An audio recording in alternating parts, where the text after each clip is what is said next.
SBI, HDFC பேங்க்கு இது ரெண்டில் எது சூப்பரான பேங்க்கு? அதே மாதிரி எந்த பேங்க்கு இன்வெஸ்டர்ஸ்க்கு அதிகமான லாபம் கொடுத்துருக்கு? வருஷத்துக்கு 2-3% சிஏஜிஆர் அதிகமானாவே லாங் டேர்மில் நமக்கு எந்த அளவுக்கு அதிகமான லாபம் கிடைக்கும் அப்படிங்கிறதையும் பார்க்க போகிறோம். க்ரோத் வைஸ் பார்க்கும்போது எஸ்பிஐ விட ஹெச்டிஎஃப்சி பேங்க்கு அதிகமான லாபம் இன்வெஸ்டர்ஸ்க்கு வந்து கொடுத்துருக்கு. அதுக்கு என்ன காரணம் அப்படின்னு நம்ம வந்து பார்த்தீங்கன்னா ஃபுல் அனலைஸ் பண்ணி பார்க்க போகிறோம். இந்த வீடியோவில் இருந்து ஒரு சூப்பரான பேங்க்கை நம்ம எப்படி அனலைஸ் பண்ணுறது, சூப்பரான ஒரு இன்வெஸ்ட்மெண்ட்டாக நமக்கு எப்படி மாறும் அப்படிங்கிறது உங்களால் தெரிஞ்சுக்க முடியும். ஃபஸ்ட்டு நம்ம ஒரு ஓவர்வியூ பார்த்துடலாம் ஹெச்டிஎஃப்சி விசஸ் எஸ்பிஐ பற்றி. எஸ்பிஐ அதாவது ஸ்டேட் பேங்க் ஆஃப் இந்தியா குளோபலாக பார்க்கும்போது கிட்டத்தட்ட 43வது ரேங்க்கில் இருக்காங்க. அசட்டை வச்சு நம்ம கால்குலேட் பண்ணும்போது இதுவே ஹெச்டிஎஃப்சி பேங்க் வந்து பார்த்தீங்கன்னா 73வது இடத்துல இருக்காங்க. எஸ்பிஐக்கு பேக்கப்பாக கவர்மெண்ட் இருக்காங்க. நம்ம ஹெச்டிஎஃப்சி வந்து பார்த்தீங்கன்னா ப்ரைவேட் பேங்க் தான். அதே மாதிரி குரோத்தை நம்ம கம்பேர் பண்ணி பார்க்கும்போது எஸ்பிஐ விட ஹெச்டிஎஃப்சி ரொம்ப அதிகமான குரோத்தில் இருப்பாங்க. அடுத்தது மார்க்கெட் கேப் வச்சு பார்க்கும்போது நம்ம ஹெச்டிஎஃப்சி டாப் 10 பேங்க்கில் வந்து பார்த்தீங்கன்னா வேர்ல்டு வைடாக இருப்பாங்க. கிட்டத்தட்ட 184 பில்லியன் யூஎஸ் டாலருக்கு மேலே நம்ம ஹெச்டிஎஃப்சியோட மார்க்கெட் கேப் இருக்குது. நம்மளோட ஹெச்டிஎஃப்சி வந்து பார்த்தீங்கன்னா கோல்ட்மேன் சாக்ஸ்க்கு காம்படிஷனாக வந்து இருந்துகிட்டு இருக்கு. அந்த அளவுக்கு மார்க்கெட் கேப்பில் வந்து பார்த்தீங்கன்னா ஹெச்டிஎஃப்சி பேங்க்கு சூப்பரான பர்ஃபார்மன்ஸ் வந்து காமிச்சிட்டு இருக்கு. ஏன் அப்படின்னா ஹெச்டிஎஃப்சி மேலே நிறைய இன்வெஸ்டர் வந்து இன்வெஸ்ட்மெண்ட் பண்ணிட்டு இருக்காங்க. ஜென்ரலாகவே நம்ம ஹெச்டிஎஃப்சி பேங்காக இருக்கட்டும், எஸ்பிஐ பேங்காக இருக்கட்டும், ரெண்டோட பிஸ்னஸ் என்னன்னு நம்ம எல்லாத்துக்குமே தெரியும். இவங்களோட க்ரோத்து ஐபிஓ வந்ததில் இருந்து வந்து பார்த்தீங்கன்னா கிட்டத்தட்ட 20% வரைக்கும் இவங்களோட சிஏஜிஆர் வந்து இருக்குது. அது காம்பவுண்டிங் க்ரோத் வந்து இருக்குது. ரெண்டு பேங்க்குமே வந்து பார்த்தீங்கன்னா 1995 தான் ஐபிஓ வந்து வந்தாங்க. எஸ்பிஐ 50 ரூபாய்க்கு ஐபிஓ ப்ரைஸ் வந்து ஓப்பன் ஆனது. ஹெச்டிஎஃப்சி பேங்க் வந்து பார்த்தீங்கன்னா 40 ரூபாய்க்கு ஐபிஓ வந்தாங்க. இப்போது ஹெச்டிஎஃப்சியோட கரண்ட் ப்ரைஸ் வந்து பார்த்தீங்கன்னா 985 ரூபாயில் இப்போ வந்து ட்ரேட் ஆகிட்டு இருக்கு, அந்த 1000 ரூபா பக்கத்தில். அப்படி பார்க்கும்போது அவங்க ஐபிஓ வந்ததுலேருந்து கிட்டத்தட்ட 18லேருந்து 20% வரைக்கும் இவங்களோட சிஏஜிஆர் இருக்குது. இதுவே எஸ்பிஐ கிட்ட வந்து பார்த்தீங்கன்னா கிட்டத்தட்ட 960 ரூபாய்க்கு வந்து ட்ரேட் ஆகிட்டு இருக்கு. அப்படி பார்க்கும்போது 12லேருந்து 14% வரைக்கும் இந்த ஸ்டாக் வந்து பார்த்தீங்கன்னா ரிட்டர்ன் கொடுத்துருக்கு. எப்படி பார்த்தாலும் ஸ்டாக்கோட பர்ஃபார்மன்ஸ் வந்து பார்த்தீங்கன்னா எஸ்பிஐ விட ஹெச்டிஎஃப்சி பேங்க் தான் அதிகமாக இருக்குது.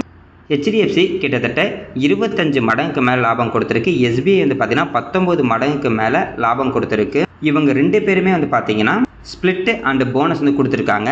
நம்ம ஸ்பிளிட்டையும் போனஸையும் கால்குலேட் பண்ணி பார்த்தோம்னா நம்மளோட ரிட்டர்ன் அப்படிங்கிறது ரொம்ப அதிகமாக இருக்கும். எக்ஸாம்பிளுக்கு ஐபிஓ 1995 ரெண்டுமே வந்தாங்க. எஸ்பிஐ வந்து பார்த்தீங்கன்னா 50 ரூபாய்க்கு லிஸ்ட் ஆகிருந்தாங்க, ஹெச்டிஎஃப்சி வந்து 40 ரூபாய்க்கு லிஸ்ட் ஆகிருந்தாங்க. நம்ம 1 லட்ச ரூபாய் இன்வெஸ்ட்மெண்ட் பண்ணியிருக்கோம் அப்படின்ற மாதிரி வச்சுக்கலாம். ஐபிஓக்கு வந்து அப்ளை பண்ணியிருக்காங்க. எஸ்பிஐயில் நம்மளால் 2000 ஷேர் வாங்கியிருக்க முடியும். ஹெச்டிஎஃப்சியில் வந்து பார்த்தீங்கன்னா 2500 ஷேர் நம்ம வந்து வாங்கியிருக்க முடியும். இது வரைக்கும் எஸ்பிஐ ஒரே இடத்துல வந்து ஸ்ப்ளிட்டு கொடுத்துருக்காங்க. 10 ரூபாய் இருந்த பேஷியோலையோ 1 ரூபாய்க்கு மாற்றிருக்காங்க 2014. அப்படின்னா 2000 ஷேர் வந்து பார்த்தீங்கன்னா 20000 ஷேராக மாறி இருக்கும். இப்போ 953 ரூபா பக்கத்தில் வந்து ட்ரேட் ஆகிட்டு இருக்கனால ஓவராலாக நம்ம 1 லட்ச ரூபாய் 1.9 கோடியாக வந்து மாறி இருக்கும். கிட்டத்தட்ட 2 கோடி அப்படின்ற மாதிரி வச்சுக்கலாம். இதுவே ஹெச்டிஎஃப்சி பேங்க் வந்து பார்த்தீங்கன்னா போனஸும் கொடுத்துருக்காங்க, ஸ்ப்ளிட் வந்து பார்த்தீங்கன்னா கொடுத்துருந்தாங்க.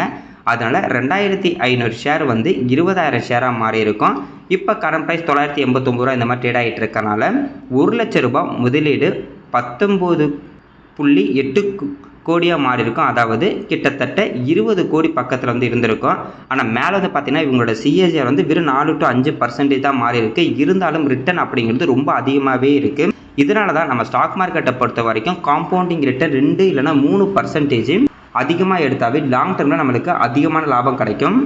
இதை வச்சு பார்க்கும்போது எஸ்பிஐ விட ஹெச்டிஎஃப்சி பேங்க் தான் வந்து பார்த்தீங்கன்னா அதிகமான வெல்த்தை இன்வெஸ்டருக்கு வந்து கிரியேட் பண்ணி கொடுத்துருக்கு. என்ன தான் அசட்டில் எஸ்பிஐ பேங்க் வந்து பார்த்தீங்கன்னா ரொம்ப பெருசாக இருந்தாலுமே க்ரோத் வைஸு நிறைய பேர் முதலீடு பண்ணுறது ஹெச்டிஎஃப்சி பேங்க் தான். ஏன்னா அவங்களோட க்ரோத், அதாவது அவங்களோட பிஸ்னஸ் க்ரோத் அப்படிங்கிறது எஸ்பிஐ விட கொஞ்சம் அதிகமாக இருக்குது ஹெச்டிஎஃப்சி பேங்க்குக்கு. எஸ்பிஐ வந்து பார்த்திங்கன்னா ரொம்ப பழைய பேங்க்கு, ரொம்ப வருஷமாகவே நம்ம இந்தியாவில் இருக்குது. 1806வது வருஷம் வந்து பார்த்திங்கன்னா இந்த பேங்க்கு ஃபஸ்ட்டு வந்து ஓப்பன் பண்ணாங்க. அதுவும் பேங்க் ஆஃப் கல்கட்டா அப்படின்ற நேமில் தான் ஓப்பன் பண்ணாங்க. அதுக்கப்புறம் வந்து பார்த்தீங்கன்னா 1995 தான் ஸ்டேட் பேங்க் ஆஃப் இந்தியா அப்படின்னு நேம் வந்து சேஞ்ச் பண்ணாங்க. ஆனால் ஹெச்டிஎஃப்சி பேங்க் வந்து பார்த்தீங்கன்னா நியூ பேங்க் தான். 1994 தான் ஹெச்டிஎஃப்சி பேங்க் கிரியேட் பண்ணாங்க. அதுவும் ஹெச்டிஎஃப்சி லிமிட்டடில் இருந்து ஹெச்டிஎஃப்சி பேங்க் வந்து கிரியேட் பண்ணாங்க. அதுக்கப்புறம் வந்து பார்த்தீங்கன்னா நிறைய அக்விசிஷன்லாம் பண்ணாங்க, நிறைய மெர்ஜர்லாம் பண்ணியிருந்தாங்க. இந்தியாவை பொறுத்த வரைக்குமே 2 பேங்க் வந்து பார்த்தீங்கன்னா ரொம்ப சூப்பரான ஒரு பேங்க் தான். ரொம்ப இம்பார்ட்டண்ட்டான பேங்க்கு இது ரெண்டுமே நம்ம இந்தியாவுக்கு. பிரான்ச் வைஸ் பார்க்கும்போது எஸ்பிஐக்கு வந்து பார்த்தீங்கன்னா கிட்டத்தட்ட 22,937 பிரான்ச் இருக்குது. இதுவே ஹெச்டிஎஃப்சி பேங்க்குக்கு 8,778 பிரான்ச்சஸ் இருக்குது. ஏடிஎம்மை பொறுத்த வரைக்கும் 63,791 ஏடிஎம் எஸ்பிஐக்கும், 21,132 ஏடிஎம் வந்து பார்த்தீங்கன்னா ஹெச்டிஎஃப்சிக்கு இருக்குது. கஸ்டமர் சர்வீஸ் பாயிண்ட்டு 77,251 இருக்குது. இது வந்து பார்த்தீங்கன்னா ஃபிசிக்கலாகவே இருக்குது எஸ்பிஐக்கு. ஆனால் ஹெச்டிஎஃப்சிக்கு இருக்குது, அந்தளவுக்கு அதிகமாக கிடையாது. இவங்க மேக்ஸிமம் வந்து பார்த்தீங்கன்னா டிஜிட்டலுக்கு தான் கான்சன்ட்ரேஷன் வந்து பண்ணிகிட்டு இருக்காங்க. எக்ஸாம்பிளுக்கு ஹெச்டிஎஃப்சியில் நம்ம லோன் வாங்கினா கூட நம்ம டேட்டா போகணும் அவசியமே கிடையாது. நம்ம வந்து இப்போ நெட் பேங்கிங்லேயே வாங்கிக்கலாம். டிஜிட்டலாகவே அவங்க வந்து ஃபுல் அண்ட் ஃபுல் வந்து மாற்றிட்டு இருக்காங்க. கஸ்டமர் வந்து பார்த்தீங்கன்னா 523 மில்லியன், கிட்டத்தட்ட 52 கோடி வந்து பார்த்தீங்கன்னா எஸ்பிஐக்கு இருக்காங்க. இதில் வெறும் 8.5 கோடி தான் வந்து இருக்காங்க. ஹெச்டிஎஃப்சி பேங்க்கு 85 மில்லியன் தான். அதேமாதிரி குளோபலாக பார்க்கும்போது 29 கண்ட்ரீஸில் எஸ்பிஐ இருக்காங்க. ஹெச்டிஎஃப்சி வந்து பார்த்தீங்கன்னா அந்தளவுக்கு குளோபலாக வந்து நிறைய கிடையாது. ஹாங்காங்கு, துபாய் இந்த மாதிரி தான் இருக்காங்க. அதாவது என்ஆர்ஐயை தான் இவங்க மேக்ஸிமம் இப்போ வந்து பார்த்தீங்கன்னா ஃபோக்கஸ் பண்ணிகிட்டு இருக்காங்க. எஸ்பிஐயோட ஸ்ட்ரென்த் வந்து பார்த்தீங்கன்னா ஸ்கேலு, அதாவது மேக்ஸிமம் எல்லா இடத்துக்கும் எஸ்பிஐ பேங்க் வந்து ஓப்பன் பண்ண கவர்மெண்ட்டை பார்த்தீங்கன்னா ட்ரை பண்ணிக்கிட்டு இருக்காங்க. அதே மாதிரி ஹெச்டிஎஃப்சி பேங்க்குக்கு வந்து பார்த்தீங்கன்னா இவங்களுடைய எஃபிசியன்சியும் அதிகமான க்ரோத்து ப்ளஸ்ஸு டிஜிட்டல் பேங்கிங்கில் வந்து பார்த்தீங்கன்னா நிறைய இன்னோவேஷன் வந்து பண்ணிகிட்டு இருக்காங்க. இது 2 தான் மெயின் டிஃப்ரென்ஸாக இருக்கும் இந்த 2 பேங்க்குக்கும். அடுத்தது நம்ம எஸ்பிஐயோட கீ ரேஷியோ வந்து பார்த்துடலாம். நம்ம வந்து பிஸ்னஸ் வைஸ் பார்த்துட்டோம். மார்க்கெட் கேப்பு கிட்டத்தட்ட 8,93,000 கோடிக்கு மேலே இருக்குது. ஸ்டாக்கோட பி ரேஷியோ 11 இருக்குது. இன்ட்ரெஸ்ட் பி ரேஷியோ 7 இருக்குது. புக் வேல்யூ 617 ரூபாய். Dividend yield 1.64%, ROCE 6.47%, ROE 17%, ROIC 6.47%. OPM வந்து பார்க்கும்போது 46.4% இருக்குது. ஓவராலாக அந்த பர்சன்டேஜ் எல்லாமே வந்து பார்த்தீங்கன்னா நார்மலான பர்சன்டேஜ் தான். இன்டென்சிக் வேல்யூ 989 ரூபாயில் இருக்குது. இப்போதைக்கு இந்த கரண்ட் ப்ரைஸ் 968 ரூபாயில் இருக்கனால இன்டென்சிக் வேல்யூட கம்மியான ப்ரைஸில் தான் இப்போதைக்கு இந்த ஸ்டாக்கோட ப்ரைஸ் இருக்குது. பிஜி ரேஷியோ 0.38 இருக்காங்க. Dividend pay ratio 18.3%. Sales growth 7%க்கு மேலே. ப்ராஃபிட் க்ரோத்து இப்போதைக்கு வந்து பார்த்தீங்கன்னா 2% இருக்குது. டெப்டி ஈக்விட்டி 11 இருக்குது. இவங்க வந்து பார்த்தீங்கன்னா பேங்க்கு, அதனால் கடன் வாங்கி தான் கடன் கொடுத்துக்கிட்டு இருப்பாங்க. அதனால் டெப்டி ஈக்விட்டி கொஞ்சம் அதிகமாக இருக்கிறது நார்மல் தான். இருந்தாலும் டெப்டி ஈக்விட்டி இதுக்கு வந்து பார்த்தீங்கன்னா 11 இருக்குது. இது கொஞ்சம் அதிகமாகவே இருக்குது. ப்ரைஸ் டு புக் வேல்யூ பார்க்கும்போது 1.57 இருக்காங்க. ஓவராலாக அந்த ரேஷியோ வச்சு பார்க்கும்போது இந்த ஸ்டாக்கோட ப்ரைஸ் வந்து பார்த்தீங்கன்னா இன்டென்சிக் வேல்யூ கம்மியாகவும் பிஜி ரேஷியோ 1க்கு கீழே தான் ட்ரேட் ஆகிட்டு இருக்கு. அடுத்தது நம்ம இவங்களோட ரிசல்ட் வந்து பார்த்துடலாம். இது வந்து பார்த்தீங்கன்னா குவார்டர்லி ரிசல்ட்டு. செப்டம்பர் 2022 ரெவன்யூ 84,463 கோடியும், நெட் ப்ராஃபிட் வந்து பார்த்தீங்கன்னா 15,297 கோடியாக இருந்திருக்கு. இதுவே இப்போ செப்டம்பர் 2025 ரெவன்யூ 1,28,000 கோடிக்கு மேலேயும், நெட் ப்ராஃபிட்டு 21,861 கோடியாக இருக்குது. இதில் நம்ம முக்கியமாக கவனிக்க வேண்டியது கிராஸ் என்பிஏ 1.73%, நெட் என்பிஏ வந்து பார்த்தீங்கன்னா 0.42% கீழே வந்து கொண்டு வந்திருக்காங்க. இது வந்து பார்த்தீங்கன்னா மேக்ஸிமம் நம்ம பேங்க்கு இல்லைனா ஃபைனான்ஸ் வந்து பார்க்கும்போது கிராஸ் என்பிஏ நெட் என்பிஏ வந்து பார்க்கணும். அதுவும் இந்த நெட் என்பிஏக்கெலாம் 2க்கு கீழே இருந்துச்சுன்னா தான் ரொம்ப நல்லது. இது வந்து பார்த்தீங்கன்னா 0.50% கீழே இருக்குது. அப்படின்னா இந்த கம்பெனி இவங்களோட பிஸ்னஸ் கடன் கொடுக்கறது கடன் வாங்குறது எல்லாமே வந்து பார்த்தீங்கன்னா சூப்பராக பண்ணிகிட்டு இருக்காங்க அப்படின்ற மாதிரி அர்த்தம். இவங்களுக்கு சூப்பரான ப்ராஃபிட் தான் கிடச்சிக்கிட்டு இருக்குது எல்லா குவார்ட்டரும். அடுத்தது நம்ம இவங்களோட ப்ராஃபிட் அண்ட் லாஸ் ஸ்டேட்மெண்ட் வந்து பார்க்கலாம். ரெவன்யூ பொறுத்த வரைக்கும் 2014 1,89,000 கோடியும், இப்போ வந்து பார்த்தீங்கன்னா மார்ச் 2025 4,90,000 கோடிக்கு மேலே இப்போ வந்திருக்கு. இதுவே நெட் ப்ராஃபிட்டு கிட்டத்தட்ட ஒரு 10 வருஷத்துக்கு முன்னாடி மார்ச் 2014 14,807 கோடி தான் கிடச்சிருக்கு. இப்போ வந்து பார்த்தீங்கன்னா 80,523 கோடி வந்து பார்த்தீங்கன்னா கிடச்சிக்கிட்டு இருக்கு. ரொம்ப அதிகமான ப்ராஃபிட்டுங்க. இந்த பேங்க்கை பொறுத்த வரைக்கும் இயர் ஆன் இயர் கம்பேர் பண்ணும்போது இவங்களோட ரெவன்யூவும் சரி நெட் ப்ராஃபிட்டும் அதிகமாகிட்டே தான் இருக்குது. இந்த ப்ராஃபிட் அண்ட் லாஸ் ஸ்டேட்மெண்ட்டை பார்த்துட்டு இவங்களோட ஃபைனான்சிங் ப்ராஃபிட் வந்து பார்த்தீங்கன்னா நெகட்டிவில் இருக்குது அப்போல்லாம் நம்ம வந்து எடுத்துக்கூடாது. அதேமாதிரி ஃபைனான்சிங் மார்ஜின் வந்து பார்த்தீங்கன்னா நெகட்டிவில் தான் இருக்குது. ஏன் அப்படின்னா இவங்க பேங்க் அப்படிங்கிறனால இவங்களுக்கு அதர் இன்கம், அதாவது இன்ட்ரெஸ்ட் வந்து பார்த்தீங்கன்னா ரொம்ப அதிகமாகவே வந்து கிடச்சிக்கிட்டு இருக்கும். சூப்பரான ஒரு க்ரோத்தில் இருக்காங்க. அடுத்தது இவங்களோட பேலன்ஸ் ஷீட் வந்து பார்க்கலாம். ரிசர்வ் வந்து பார்த்தீங்கன்னா செப்டம்பர் 2025 5,68,000 கோடிக்கு மேலே இருக்குது. இதுவே டெபாசிட் வந்து பார்த்திங்கன்னா கிட்டத்தட்ட 56 லட்சம் கோடிக்கு மேலே இருக்குது. இது வந்து பார்த்திங்கன்னா இந்த பேங்க்கில் டெபாசிட் பண்ணியிருக்கிறதுக்கான அமௌண்ட்டு கிட்டத்தட்ட 56 லட்சம் கோடிக்கு மேலே இந்த பேங்க்கில் வந்து பார்த்திங்கன்னா டெபாசிட் வந்து பண்ணியிருக்காங்க. இவங்களோட கடன் அப்படிங்கிறது 6,50,000 கோடியில் இருக்குது. ஃபிக்ஸ்டு அசட்டும் பார்த்திங்கன்னா கிட்டத்தட்ட 54,362 கோடிக்கு மேலே இருக்குது. எப்படி பார்த்தாலுமே அந்த பேலன்ஸ் ஷீட் பார்த்தீங்கன்னா சூப்பரான ஒரு பேலன்ஸ் ஷீட் தான். டெபாசிட்லாம் கிட்டத்தட்ட 56 லட்சம் கோடி அப்படிங்கிறது சூப்பரான ஒரு அமௌண்ட்டு தான். இது வந்து பார்த்தீங்கன்னா பேலன்ஸ் ஷீட்டு ரொம்ப நல்லாவே இருக்குது. அடுத்தது நம்ம எஸ்பிஐயோட CAGR வந்து பார்க்கலாம். சேல்ஸ் growth லாஸ்ட்டு 10 வருஷத்தில் 9%, ப்ராஃபிட் growth லாஸ்ட்டு 10 வருஷத்தில் 16% இருக்குது. இது ரெண்டுமே இந்த பேங்க்கோட தான். ஸ்டாக்கோட ப்ரைஸை பொறுத்தவரைக்கும் லாஸ்ட்டு 10 வருஷத்தில் 15% இருக்குது. அதாவது 10 வருஷத்துக்கு முன்னாடி இந்த ஸ்டாக்கில் ஒருத்தர் முதலீடு பண்ணியிருந்தா வருஷம் 15% இந்த ஸ்டாக்கோட ப்ரைஸ் இன்க்ரீஸ் ஆகிருக்கும். ரிட்டர்ன் ஈக்விட்டி வந்து பார்க்கும்போது கிட்டத்தட்ட 15% இருக்குது. ஷேர் ஹோல்டிங் பேட்டர்னை பொறுத்த வரைக்கும் ப்ரொமோட்டர்கிட்ட கிட்டத்தட்ட 55%, எஃப்ஐட்ட வந்து பார்த்தீங்கன்னா 9.57% இருக்குது, டிஐட்ட 27.65%, ரீட்டைல் பீப்புள்கிட்ட 7.13% ஷேர் ஹோல்டிங் இருக்குது. மேக்ஸிமம் இதில் வந்து பார்த்தீங்கன்னா ரொம்ப அதிகமாக டிஐஐ எஃப்ஐ இருக்காங்க. அதுக்கு அர்த்தம் தான் பார்த்தீங்கன்னா நம்ம ரீட்டைல் பீப்புள் இருக்காங்க. ஸ்டாக்கோட ப்ரைஸ் லாஸ்ட்டு ஒரு 26 வருஷத்தை எடுத்து பார்த்தா கூட கிட்டத்தட்ட 63 மடங்கு மேலே லாபம் கொடுத்துருக்கு. 1999 ஒரு 15 ரூபாய்க்கு இருந்திருக்கு. இப்போ 967 ரூபாய்க்கு வந்து ட்ரேட் ஆகிட்டு இருக்கு. இவங்க டிவிடெண்டை பொறுத்த வரைக்கும் வருஷத்துக்கு ஒரு தடவை வந்து டிவிடெண்ட் கொடுத்துட்டு இருப்பாங்க. இப்போ 2025 15 ரூபா 90 காசு இப்போ டிவிடெண்ட் வந்து கொடுத்துட்டாங்க. அதேமாதிரி இவங்க போனஸ் இது வரைக்கும் வந்து கொடுத்ததில்ல. ஆனால் ஸ்பிளிட் வந்து பார்த்தீங்கன்னா ஒரு தடவை பண்ணியிருக்காங்க. 2014 10 ரூபாய் அந்த பேசலி 1 ரூபாய்க்கு மாற்றிருக்காங்க.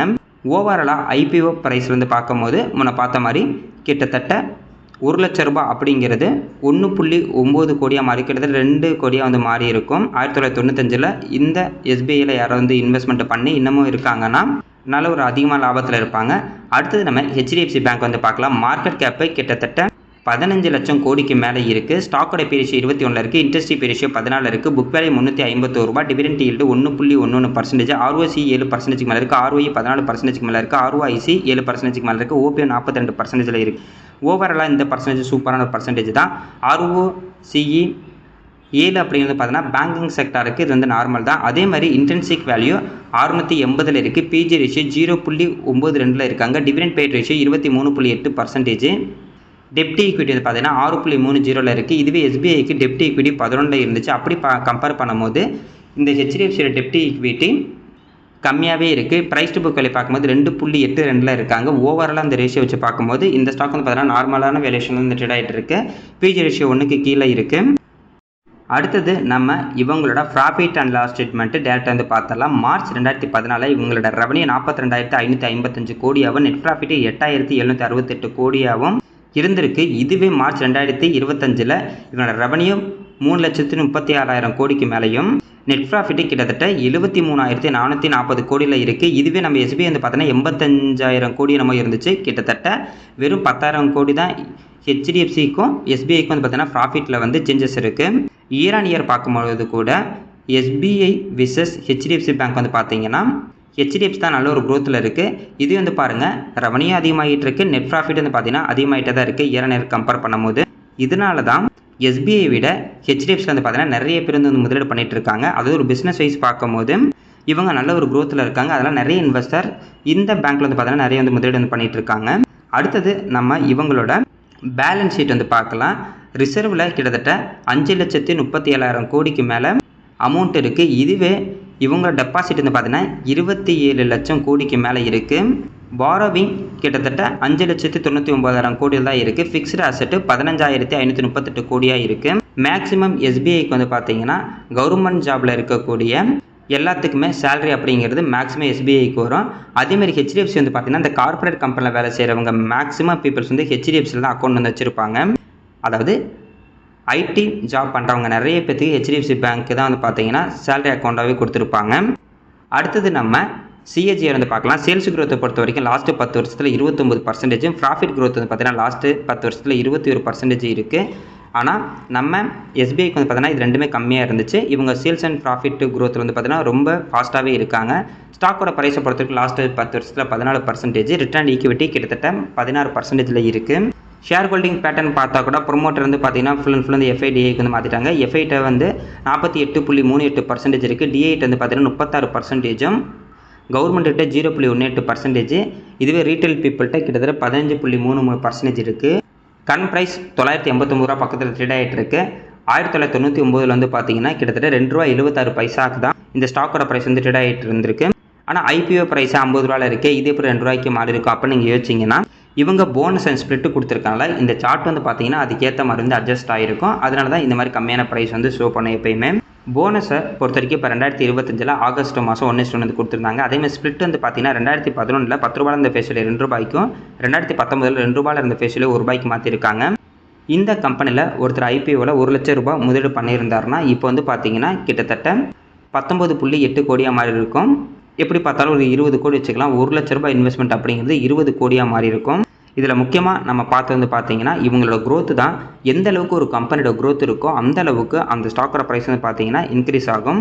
இது ரெண்டுமே பார்த்தீங்கன்னா சூப்பரான பேங்க் தான். நான் சொன்ன மாதிரி இந்தியாவில் இருக்கக்கூடிய ரொம்ப இம்பார்ட்டண்ட்டான கம்பெனியில் இந்த 2 பேங்க்குமே இருக்கும். அதே மாதிரி இந்த 2 பேங்க்கும் வேர்ல்டு வைடு பார்க்கும்போது இந்தியாவை ரெப்ரசன்ட் பண்ணுற மாதிரி தான் இருக்கும். இவங்க ஓரளவுக்கு இப்போ பெரிய பேங்க் ஆகிட்டனால இவங்களோட க்ரோத் அப்படிங்கிறது பார்த்தீங்கன்னா இதே மாதிரி நார்மலாக தான் இருந்துகிட்டு இருக்கும். இந்த 2 பேங்க்கும் இப்போ இருக்க க்ரோத்தில் இருந்தால் கூட இது 2 கம்பேர் பண்ணும்போது ஹெச்டிஎஃப்சி தான் பார்த்தீங்கன்னா ஃபியூச்சர்லேயும் இன்னும் அதிகமான க்ரோத்தில் இருக்கிறதுக்கு ஒரு வாய்ப்பு இருக்குது. இதே மாதிரி இருந்தாங்கன்னா இல்லை எஸ்பிஐயும் நாங்களும் வந்து டிஜிட்டலாக மாறுறோம் அப்படின்னு ஹெச்டிஎஃப்சிக்கு ஈக்குவலாக வந்தாங்கன்னா அவங்களும் வந்து பார்த்தீங்கன்னா ஃபியூச்சரில் ஹெச்டிஎஃப்சி மாதிரி அதிகமான க்ரோத்தில் வரதுக்கு ஒரு வாய்ப்பு இருக்குது.